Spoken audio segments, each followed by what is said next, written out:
நம்ம சேனல்ல இது வரைக்கும் 1000 வீடியோக்கு மேல போட்டுட்டோம். நம்ம வீடியோவை ரெகுலரா பார்க்குற யாராவது நான் என்ன ஜாதின்னு கமெண்ட்ல சொல்லுங்க பார்க்கலாம்.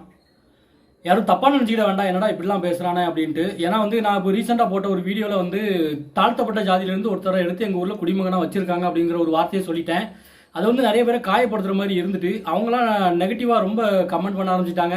நிறைய பேர் அன்சப்ஸ்கிரைபு அன்ஃபாலோலாம் பண்ணிட்டு நிறைய பேர் போயிட்டாங்க.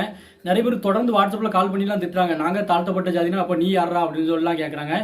இது என் வாயிலிருந்து வந்த ஒரு சாதாரண ஒரு வார்த்தை. நான் ஒரு ஃப்ளோவில் பேசும்போது மற்ற மாவட்டத்துக்காரங்க, வெளி ஊருக்காரங்க, வெளி மாவட்டத்துக்காரங்களுக்கு இது புரியணும் அப்படிங்கிறதுக்காக நான் அந்த வார்த்தையை யூஸ் பண்ணேன்.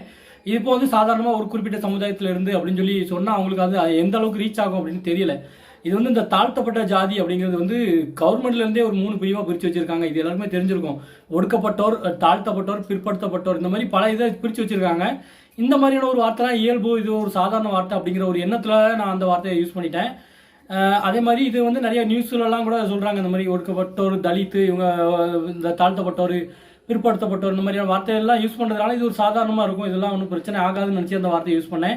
எங்களை எப்படி நீ தாழ்த்தப்பட்டோர்னு சொல்லலாம் அப்படிங்கிற மாதிரி நிறையா நெகட்டிவ் கமெண்ட் வந்தது. நிறைய பேருக்கு நம்ம மேலே ஒரு விருப்பம் இல்லாமல் போயிடுச்சு.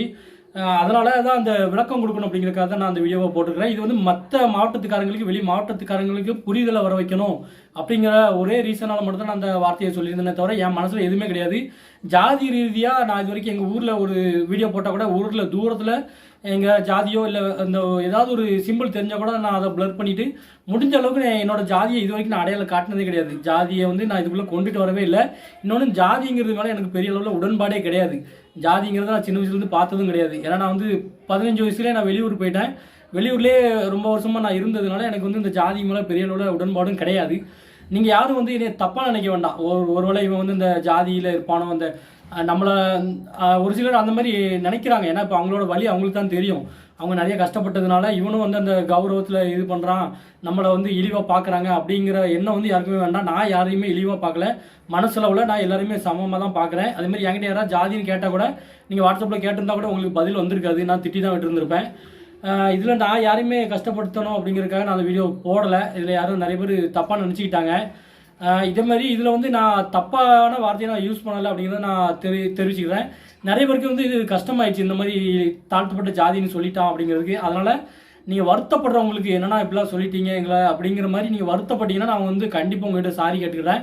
ஆனால் நீங்கள் கோவப்பட்டீங்க அப்படின்னா நான் உங்கள்கிட்ட சாரிலாம் கேட்க முடியாது. கோவப்பட்டு போங்க, எனக்கு அதை பற்றி கவலை கிடையாது. ஆனால் வருத்தப்பட்டால் அவங்களுக்கு கிட்ட மட்டும் நான் சாரி கேட்டுக்கிறேன்.